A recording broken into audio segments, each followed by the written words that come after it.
Ngayong tag-ulan, siguraduhin lagi kayong handa sa inyong paglalakbay. Dapat laging I am ready. Tandaan po niyo ang commuter tips na ito.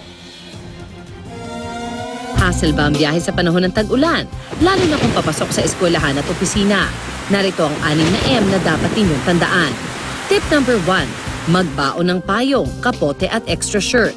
Kung minsan hindi mo alam kung kailan babagsak ang matinding ulan, kaya dapat handa para maiwasang mabasa ng ulan. Tip number 2, maging maagap.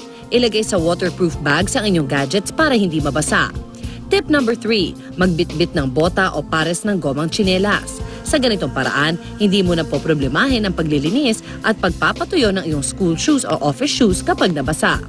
Tip number 4, maging alerto sa inyong kapaligiran.